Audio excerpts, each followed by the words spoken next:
बड़ी खबर बेतिया से। न्यूज क्लिप के प्रधान संपादक प्रवीर पुरकायस्थ तथा प्रशासन अमित चक्रवर्ती की यूएपीए कानून में गिरफ्तारी। न्यूज क्लिप के कार्यालय में तालाबंदी तथा पत्रकारों को प्रताड़ित करने और उनके लैपटॉप, मोबाइल फोन आदि कैमरे को छीन लेने की घटना को भारतीय लोकतंत्र में अब तक की सबसे बड़ी घटना जानी गई है।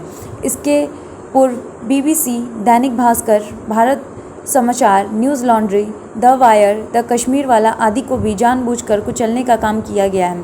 केंद्र सरकार ने मीडिया को अपने दलगत तथा विचारात्मक स्वार्थ के लिए अपने भोंपू के तब्दील करने की कोशिश की है और इसके लिए सरकार पूंजीपतियों द्वारा मीडिया संगठन के अधिग्रहण को आसान बनाया है। केंद्र सरकार की दमनकारी कार्रवाई प्रमुख रूप से सरकार के विरुद्ध उठने वाले आवाज़ मीडिया संस्थाओं तथा पत्रकारों के खिलाफ होती है, जो सत्ता के सामने सच बोलते हैं। विडंबना यह है कि जब हम देश में नफरत और विभाजनकारी ताकतों तथा भड़काने वाले पत्रकारों के खिलाफ कार्रवाई करने की मांग करते हैं, तो केंद्र सरकार को उस समय लकवा मार जाता है। राष्ट्रहित में केंद्र सरकार के लिए वही मुनासिब होगा कि राष्ट्रहित पर ध्यान दें, न कि अपनी विफलताओं को छुपाने के लिए। लोगों का ध्यान मुद्दे से हटाने के लिए मीडिया को निशाना बनाना बंद करें। ज्ञातव्य है कि यूपीए के कानून आतंकवादी गतिविधियों पर रोक लगाने के लिए लाया गया था, जिसका इस्तेमाल कोरेगांव के न्यूज़ क्लिप तक केंद्र सरकार की जन विरोधी कार्रवाई के विरुद्ध बोलने वाले पत्रकारों या स्वतंत्र विचार रखने वाले आम लोगों के ऊपर इसका नाजायज़ इस्तेमाल हो रहा है, जबकि यह कानून आतंकवाद के खिलाफ बना था।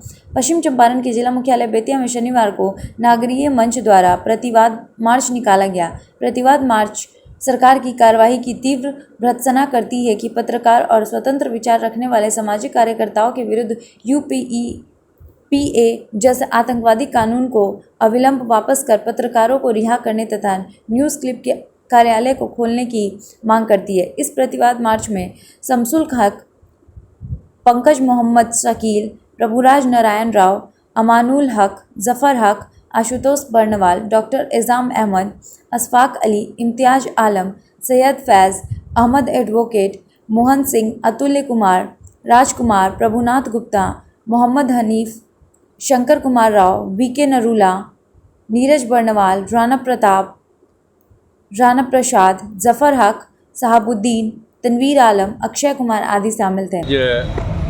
का दिन इस मार्च को इसलिए निकाला गया है कि पत्रकारों या पत्रकारिता पर जो मुल्की हालात पैदा हुए हैं, ये बहुत अफसोसनाक हैं। अगर एक वर्ड या एक सेंटेंस में कहा जाए तो ये कहा जा सकता है कि आज के हालात किसी अनडिक्लेयर्ड इमरजेंसी की तरह हैं। प्रभुराज नारायण राव, मैं बिहार राज्य किसान सभा का उपाध्यक्ष हूँ। आज बेतिया में नागरिक मंच के द्वारा जो आज प्रतिवाद मार्च हम लोगों ने निकाला, उसके पीछे बहुत साफ मकसद है कि अब इस देश में पत्रकार भी नहीं बचे। पत्रकारों पर भी लगातार अब हमले शुरू हो गए हैं। जिस तरीके से 3 अक्टूबर को जो न्यूज क्लिप के संपादक, उसके प्रशासक ये प्रवीर पुरकायस्थ था और चक्रवर्ती पर जिस तरीके से अमित चक्रवर्ती पर जो हमले किए गए, उनको गिरफ्तार किया गया। देश के जाने माने बुजुर्ग पत्रकार जो सारी दुनिया उनको जानती है, उर्मिलेश जी को, उनको गिरफ्तार किया गया। सुहेल हाशमी, जो सफदर हाशमी नाटक करते हुए चौराहों पर, दिल्ली के चौराहों पर जिसको मार दिया जाता है, हत्या कर दी जाती है, उसका बड़ा भाई सुहेल आदमी पत्रकार को गिरफ्तार किया गया।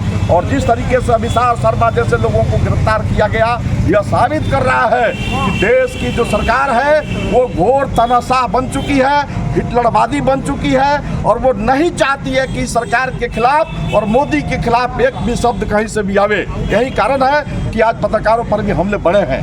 तो सवाल उठता है कि यूएपी में इन पर जो कार्रवाइयाँ की गई, यूएपी जो कानून बना वो आतंकवादियों को पकड़ने के लिए बना, और हमारे देश के जो पत्रकार हैं, इस देश का जो चौथा स्तंभ है, उनको ये आतंकवादी जो कानून बनाया गया है यूएपी में, उनके तहत जो गिरफ्तार किया जाता है। आप समझ सकते हैं कि ये सरकार कहाँ जा रही है और जो इसके खिलाफ बोल रहा है उसको कहाँ पहुँचाना चाहती है। इनके शब्दों जो है चंद शब्द, जब भी इनके खिलाफ कोई बोलेगा तो ये पाकिस्तान का दोस्त है, ये पाकिस्तानी है। जब इनके खिलाफ कोई बोलेगा तो ये चाइना का भक्त है, ये चाइना सपोर्टर है, यही इनके पास है। ये हिंदू मुस्लिम का के बीच में बंटवारा करते हैं, सांप्रदायिकता की आग में पूरे देश को जला रहे हैं, नफरतों का बीज पूरे देश में बो रहे हैं, कहीं हिंदू मुस्लिम, कहीं मंदिर मस्जिद के नाम पर लोगों को लड़ा रहे हैं। और इनका एकमात्र मकसद है कि हिंदू के नाम पर, हिंदू बहुल हिंदुस्तान में हम शासक बन के बन रहे। आज चौथा स्तंभ जो है वो जग चुका है। आज गोदी मीडिया को जिस तरीके से जंतर मंतर पर गोदी मीडिया का लोग गया था और वहाँ के पत्रकारों ने धकेल कर वहाँ से हटा दिया कि गोदी मीडिया को हम अपने पास नहीं आने देंगे, ये बात भी खाई जो बनती जा रही है कि ये देश के जो सरकार शासक बल के जो दलाल जो पत्रकार हैं वो उजागर होते जा रहे हैं और जो सही माने में स्वतंत्र और निष्पक्ष लिखने वाले पत्रकार हैं उन पर हमले किए जा रहे हैं। अब तो बातें बहुत साफ हो चुकी है। हम तमाम लोग आपके साथ हैं, पत्रकारों के साथ हैं, जनतंत्र की रक्षा के लिए, चौथे स्तंभ की रक्षा के लिए और इस भारत की संविधान जो बाबा साहब भीमराव अम्बेडकर ने बनाया इसकी रक्षा के लिए हम एकजुट हो रहे हैं। और आने वाले दिनों में हम बता देना चाहते हैं कि अगर हमले हुए यूएपीए को अगर नहीं हटाया गया पत्रकारों पर से तो आने वाला दिन में 2024 में मोदी जी आपकी सरकार नहीं रहेगी। देश की जनता आपको बख्शते नहीं जा रही है, पत्रकार भी एकजुट होकर आपके खिलाफ जाएंगे और आप हमेशा के लिए यहाँ से चले जाएंगे। आज हम लोग जो मार्च निकाले हुए हैं ये बेसिकली पत्रकारों के लिए है। जो आज दिल्ली के अंदर आप एक हफ्ता के दिनों से देख रहे हैं कि न्यूज़ क्लिप पर लगातार हमला किया जा रहा है और कई साथियों को अरेस्ट भी कर लिया गया है। 44 साथियों पर एफआईआर के साथ उन्हें कुछ लोगों की गिरफ्तारी भी हुई है। तो हमारी मुख्य मांग यही है कि जो इस समय इतना बढ़ चढ़ कर हिस्सा लिया था आज उसकी आज़ादी छीनी जा रही है और पोल पिलर जो है चौथा स्तंभ आज लड़खड़ा गया है। ये सिर्फ सरकार का ही देन है कि आज हम लोग बिखर रहे हैं और इस सरकार का एक सोची समझी जो साजिश है वो पत्रकारों पर लगातार अटैक कर रही है। इसको हम लोग चाहते हैं कि ये दिन पर दिन इसकी अच्छी बेहतरी जो हो, डेमोक्रेसी है जो हमारा स्वतंत्र है, इसी के लेकर हम लोग आज मांग किए हैं। और सभी हमारे यहाँ सामाजिक व्यक्ति जो जितने हैं और पत्रकार साथी लोग सभी मिलकर एक साथ नागरिक मंच के द्वारा आज मार्च निकाले हैं हम लोग। आवाम से और सरकार से दोनों को इस बात की पैगाम देना चाहता हूँ कि सरकार आखिर चाहती क्या है, सरकार क्या चाहती है।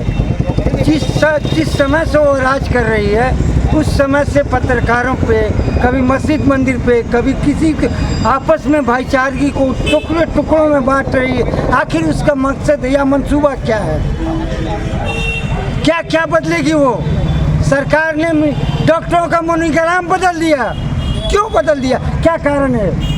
पहले प्लस का निशान हुआ करता था, आज क्या बात है। हम सरकार से बस चंद शब्दों में इतनी सी बात पूछ रहा हूँ, आवाम को अवगत करा रहा हूँ कि आखिर सरकार हमारे देश को कहाँ ले जा रही है।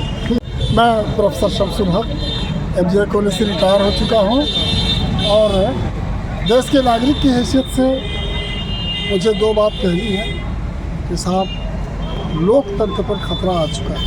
लोकतंत्र खतरा इसलिए है कि जो चेक एंड बैलेंस करने के लिए आप लोग पत्रकार जो हैं वो सरकार की कमियों को भी गिनाते हैं और सरकार की अच्छाइयों को भी उजागर करते हैं। अच्छाइयों के लिए तो आप पर कोई पहरे नहीं है, लेकिन सरकार के विरुद्ध अगर आप लिखेंगे तो आपको देशद्रोही डिक्लेयर कर दिया जाए। उर्मिलेश और अभिसार शर्मा जैसे पत्रकार को यूएपीए के तहत ले जा कर के दिन भर बैठाया गया और उनका लैपटॉप और मोबाइल सब जब्त कर लिया गया है, जिसमें सारी चीज़ें उनकी जीवन भर की कमाई उनके लैपटॉप पे बंद है। अभिसार शर्मा ने बताया कि मैं किताब आखिरी लिख रहा हूँ, पूरी किताब पूरी हो चुकी है, वो लैपटॉप पे है, पता नहीं पुलिस वाले जो है दिल्ली पुलिस उसके साथ क्या करेगी। इसलिए मित्रों, मेरी लड़ाई आपकी लिए है, पत्रकार बंधुओं के लिए आज की लड़ाई है कि ये चौथा स्तंभ अगर गिर गया तो हिंदुस्तान का लोकतंत्र नहीं बचेगा। और ये सरकार चाहती यही है कि विपक्ष में सरकार के खिलाफ कोई पार्टी बोले या पत्रकार बोले वो देशद्रोही है। ये सबसे बड़ी समस्या आज के दिन में आ गई है कि कोई भी विपक्ष आज नहीं न था। पंडित नेहरू का विपक्ष हुआ, डॉक्टर लोहिया जैसे लोग वहाँ पर खड़े थे, उनको बोलने के लिए बातें भद्दी बात कहने के लिए हाउस में होता था, लेकिन उनको कोई देशद्रोही नहीं कहा। आज जो विपक्ष में बोलेगा वो देशद्रोही है।